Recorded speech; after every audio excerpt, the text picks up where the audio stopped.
Reason most people die from dog attacks because they bleed out. Or they're the bad breed. Their heads are too small, their brains swell, and they attack and kill people. I don't know if it ever went through his head, oh, fighting pit bull puppies. I wonder how this might turn out.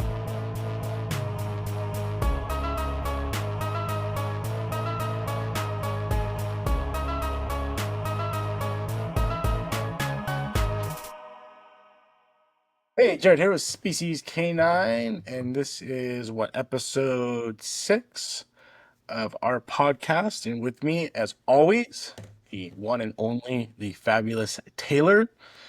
How are you today, man? I'm still kicking. Still kicking, huh?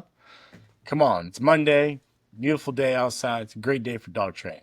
First and foremost, for those that have liked and subscribed and commented, we greatly appreciate your support and encouragement. It goes a long way, and feeding the algorithm and helping get the information out there, because you are our marketing budget, which is about -5 cents.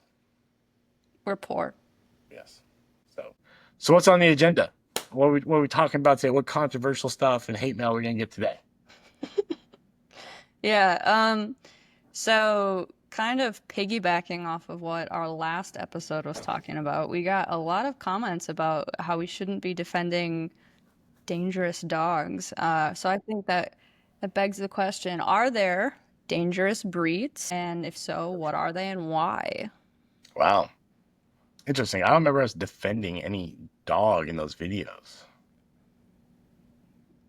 We weren't making excuses. You know, an excuse is like, oh, he didn't mean to bite you in the face. He was hangry. Yeah, I don't remember us doing that. I remember detailed science explanations and ethology behind what led up to bites.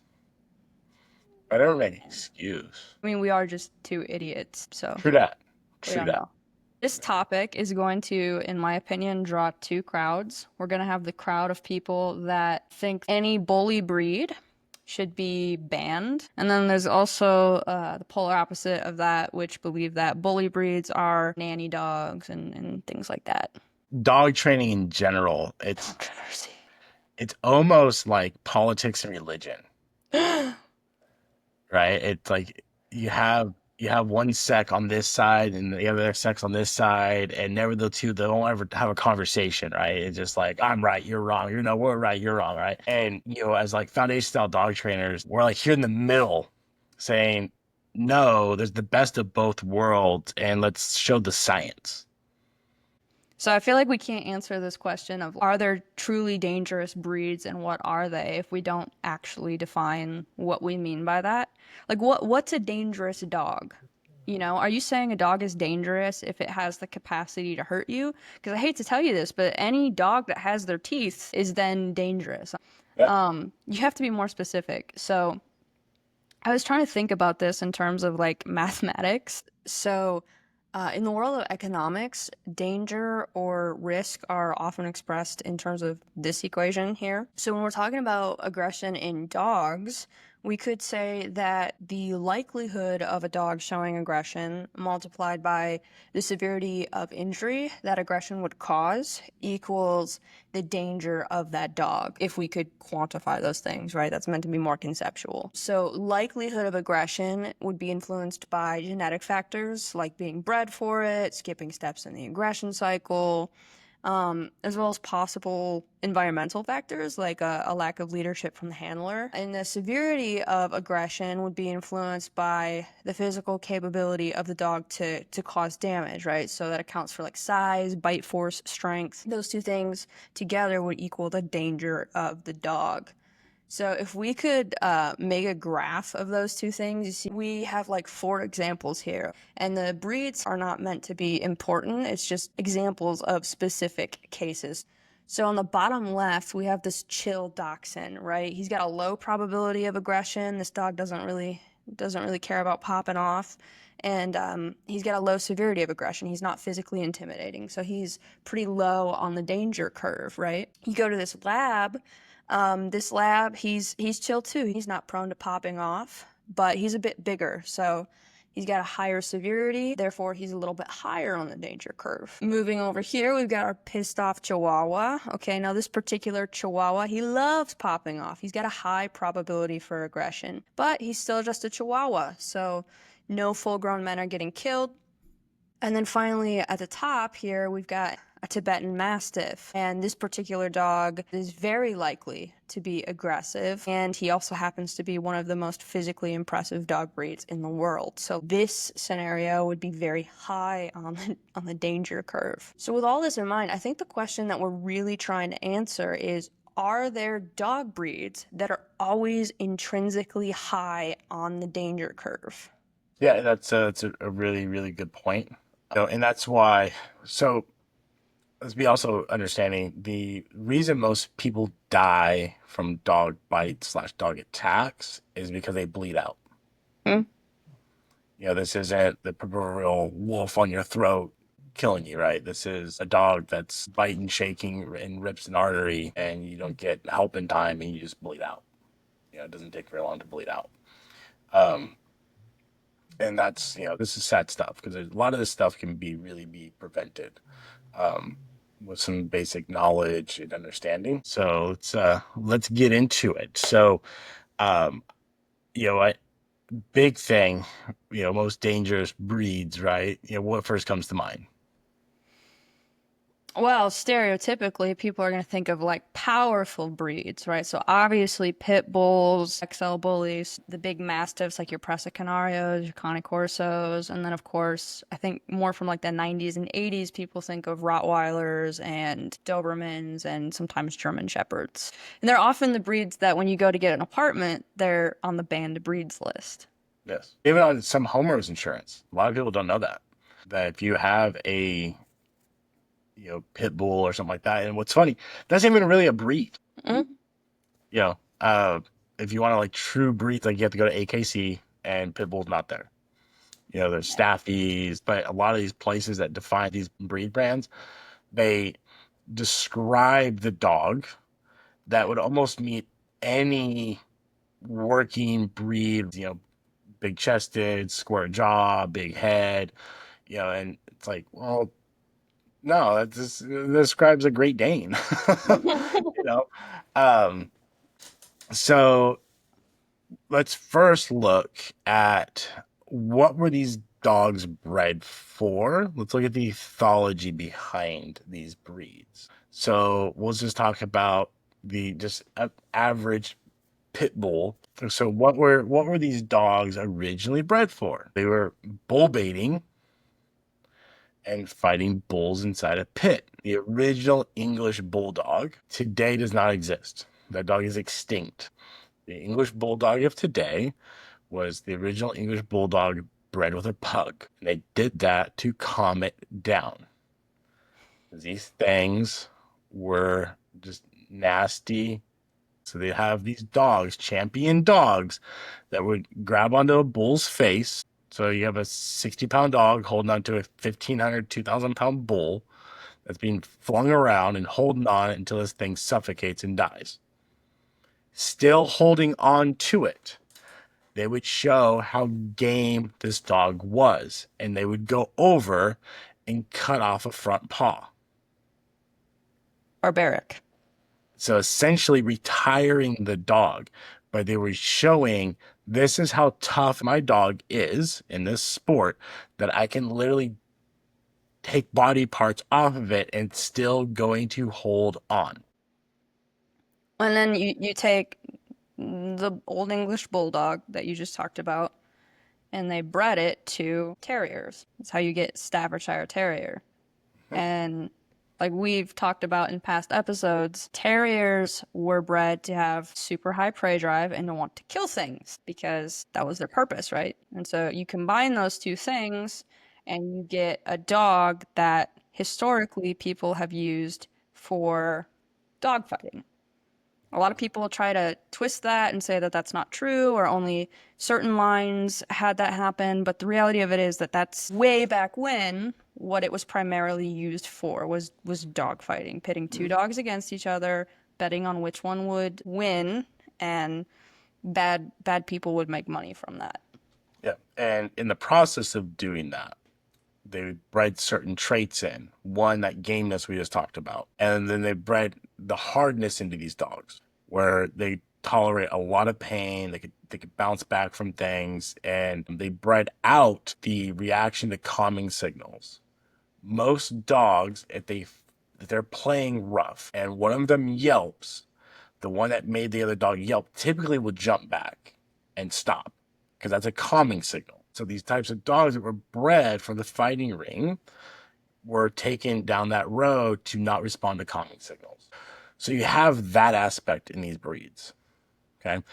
You brought up in like the 90s where Doberman pinchers, oh, they're the bad breed. Their heads are too small, their brains swell, and it causes problems. And they go off and they attack and kill people and things like that. Again, so we got to look at the ethology. What was that dog originally bred for?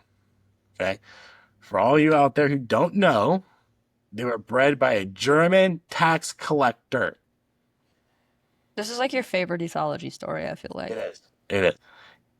I just imagine this guy hates his job, probably goes out and gets his ass kicked a couple days a week, and he gets tired of that. So he goes and figures out, look, I can take a Beauceron and mix it with a Rottweiler and get the first personal protection dog. So you have this dog that was initially bred to have a lot of dominance aggression, not be fearful at all, especially towards people, and have pretty much zero bite inhibition.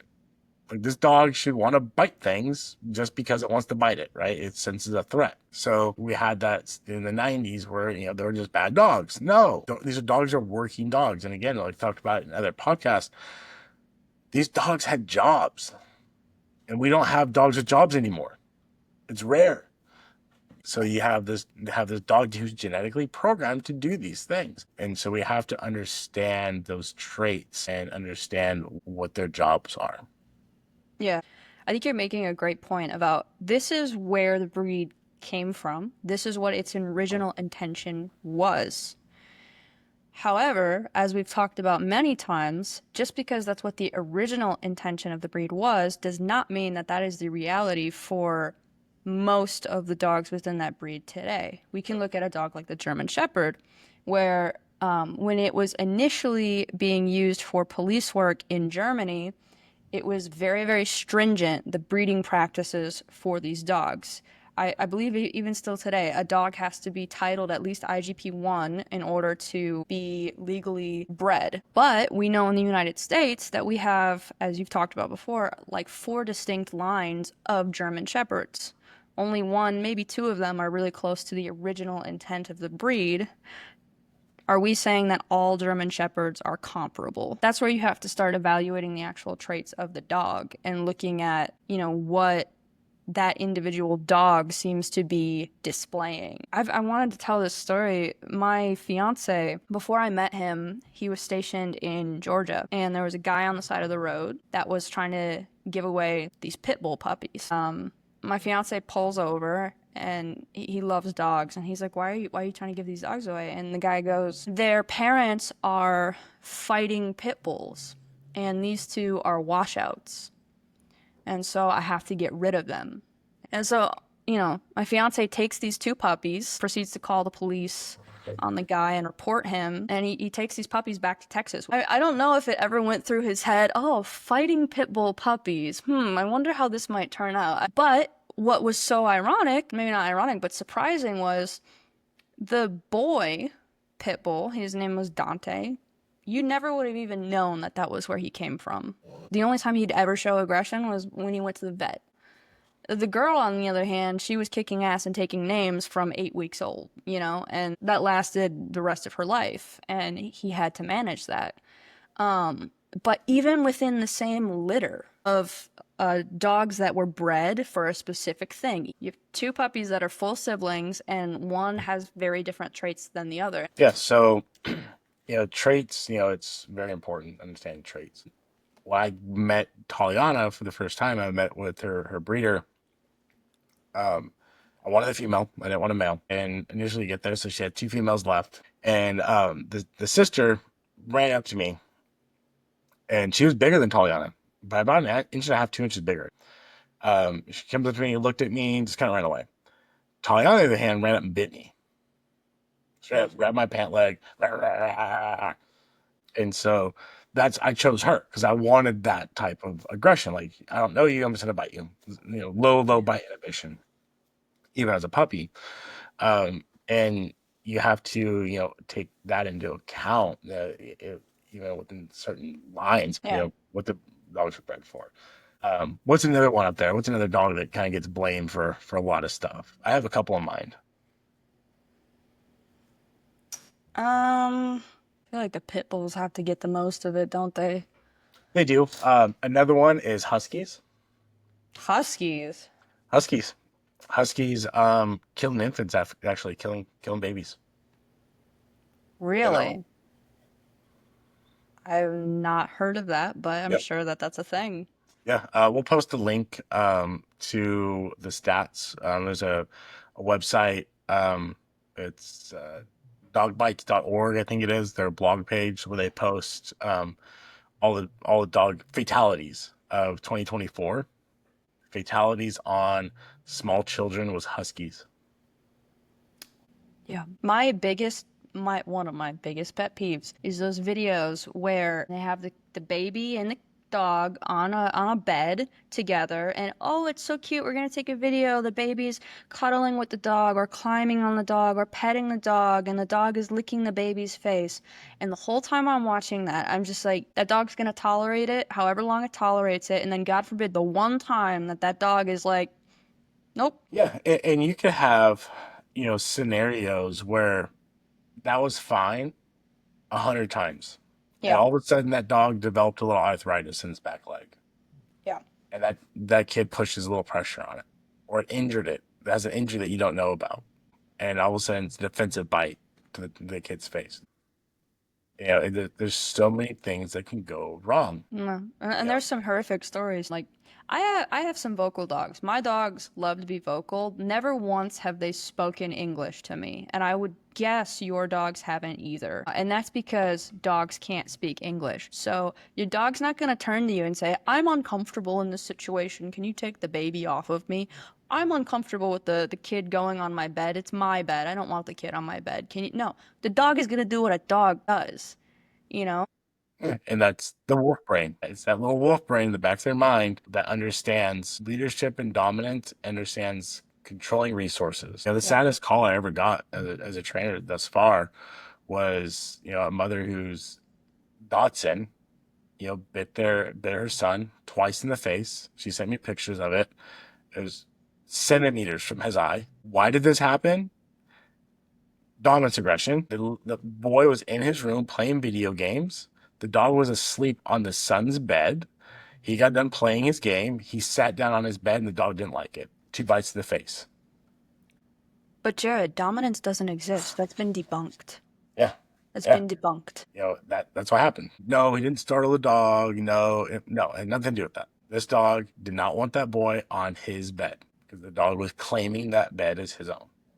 And this is why I tell clients, dog beds, human beds, resting places are separate and never the two shall meet. You have your bed, the dog has their bed, and you don't share them. But Jared, I have my Labrador on my bed all the time, and he never shows aggression. Yep. And you got lucky.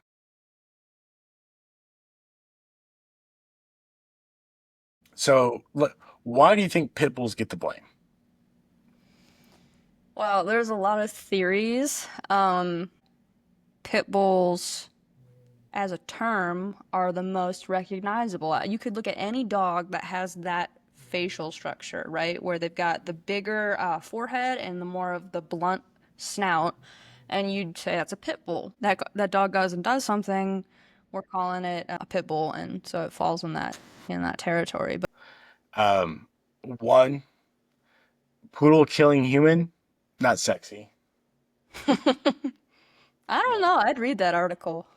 That's what sells. Dirty laundry sells, right? In the news media these days. Dirty But laundry. also, I haven't pulled the stats on it, and it'd be interesting to see if there is stats. There's probably a significant number of more pit bull type breeds, or number of them in comparison to every other breed. Yeah. Probably something along the lines of 3 to 1. For every 3 Pitbull, Staffies, whatever, there's 1 German Shepherd. You know, Yeah. uh, and that's why I think they get the rap, because there's simply more of them. Like Fila's. I've had one. If you was talking about like aggression, things like that, they're far more aggressive than the average pit bull, because that's what they're bred for. Simply, but they're a rare dog. That is a Yeah. rare breed of dog. Yeah. So if you just look at the statistics, be like, well, nobody's died in the last 5 years of a Fila in the United States. And you could be like, well, because there's only a very small amount, you Yeah, know? yeah. There's select few breeders, and people who are getting those dogs know what they're getting. So, Yeah. you know, so at the end of the day, what breed are we saying is the most dangerous breed? I know for sure the statistics on this, okay? Um, More humans have killed dogs than dogs have killed humans. Do you know that? Yeah, I believe it. I think by that metric, I think people are far more dangerous, in my opinion, Yeah, than any breed of dog. I would agree. Yeah, yeah, So absolutely. what would you say, like let's say somebody's watching this and they say, I got a Rottweiler and he's showing some aggression. When he was a puppy, he wasn't showing aggression, but he's almost full grown now, and I'm worried about some of the things I'm seeing. Is this dog a dangerous dog? Do I need to rehome him? Do I need to think about what's my next step? So, like I tell any client that has a dog that's starting to show aggression, now is the time to start that training. Start implementing leadership and dominance in the home. If you want to read about aggression, you go to speciescanine.com. You can click on the aggression link. There's a ton of aggression stuff in there. But you need to start implementing those things. Because again, our dogs don't understand the world they live in. They have their primitive wolf brain. They share 99.9% of their DNA with wild wolves. They can breed with wild wolves and have viable puppies. They're that closely related. So guess what? That's the blueprint. And so your dog is going to default in its mind to what the wild wolf would do. It's looking for who's in control, who's making the decisions, and how do they fit into that spectrum. And so if you have a dog that's susceptible to dominance, aggression, or leadership issues, they're naturally going to fall into that line of going, okay, the humans aren't taking care of the situation. They're not controlling resources. They're not making the decisions. I guess I have to do this. Would you tell that person, would you tell them that there's hope? Would you Uh, tell them this is fixable? Yeah, absolutely. Yeah. Absolutely. Yeah. So yeah, that stuff it's fixable. Well, I think we've thoroughly pissed off both sides of the political dog training aisle. I'm sure of it. Yeah. But it's one thing to like have an opinion, and it's one thing to have an opinion that's backed by science. Yeah. A lot of people can't tell you why they think what they think, other Yep. than that, I saw it on TV or I read it on the internet Yep. or yeah, and ultimately when people start waking up to this and understanding dogs better, lives are going to be saved because you're not going to have these situations that could have been prevented. Education is power. Knowledge is Yep. power. Absolutely. And that's what we always say. Train smart, right? And that's not just a line, right? It's truly train smart. Go educate yourself. Read about David and Meach. Read about Rudolf Schenkel. Really want to go read the Scott and Fuller studies. There's just so much information out there, and it's so important when you're dealing with these things and just trying to get that information out there and help people out and help dogs. And speaking of which, for those that might be interested, even if you're not in Texas, in San Antonio or the Waco area, or whatever, Species Can does offer virtual training. It works. So feel free to reach out to the site, fill out the contact form, get questions. Everything starts with the consult that we do via Google Meets. And then if you want to do the training's done via Google Meets. All you need is a decent sized screen, a webcam, and ideally you want headphones, wireless headphones, but otherwise, your speakers on your computer are just fine, and a decent room that's quiet enough to start training in. And And a dog. You should have a dog. you should have a dog too. But if you just want to pretend, we can train stuffed animals. Money's money. Hey, I tried to train a cat the other week. Yeah. It didn't work. We'll kick it off with our questions. What questions did we get there, Taylor? All right, so first question is from stereotypical white male 848. I have a German Shepherd with horrible dog anxiety because the first year she was alive, she got attacked by 3 off-leash dogs. I got her a 𝐾𝐭 companion to keep her busy and safe. Any thoughts? Pretty big extreme. German Shepherd to let's go get a king and hang out. They hang out together. Well, at least they're okay together, right? Sounds like it. Sounds like it. But at the end of the day, it's a learned behavior. So basically, classical conditioning took place with this dog, and now it associates other dogs with bad things happening to it. So you need to start changing that dog's perspective on reality. And on top of that is being the leader for that dog and being in that control, so the dog can trust the handler and know that they have their best interests in mind, and they're going to control any situations that come up, and the dog doesn't have to self-advocate. And also, I just happen to have this sitting in front of me, spray shield. This was not staged. They're not like a sponsor or anything. It's just citronella spray, and dogs don't like it for whatever reason. But this, if it sprays back on you as a human, it's not going to bother you. You're just going to smell like citronella, and mosquitoes won't bother you. But it will annoy a dog enough to get them away. Carrying that is definitely a really great first line of defense to deterring any type of off-leash dog. What other questions did we have? Yeah, so the other question we had was, muzzles scare me. I feel like they are cruel. Do muzzles prevent dogs from eating and drinking? Is there a time limit on how long they should be on? That's your Hannibal Lecter one. Yeah, our little one I use for training. But dogs can drink out of it, especially these basketball ones because they're so open. But the big thing is you want to make sure that it's comfortable and fitting, and it's not going to cause rub marks on the dog's face or on their muzzle. But muzzles are a tool, just like anything else, that can be abused in the wrong hands, but is a great tool as a management plan and a way to keep the dog and human safe. It is much better for the dog to take it with their little mouth cage than be stuck in a kennel their entire life. The dog can still go out and have a life and be safe and do all these things. And I think people think muzzles are cruel because a lot of times you see dogs that just were forced into the muzzle and not conditioned to it, and they're freaking out. Muzzle training your dog, just like kennel training your dog or vest training your dog, or even, I've worked with, older dogs that never had a leash or collar on before, and you got to decondition that. But once the dog's comfortable with it, then it becomes a fun association for them. Yeah. Yeah, if you have a properly fitted muzzle and your dog is nicely conditioned to it, don't let people muzzle shame you. There's too much muzzle shaming.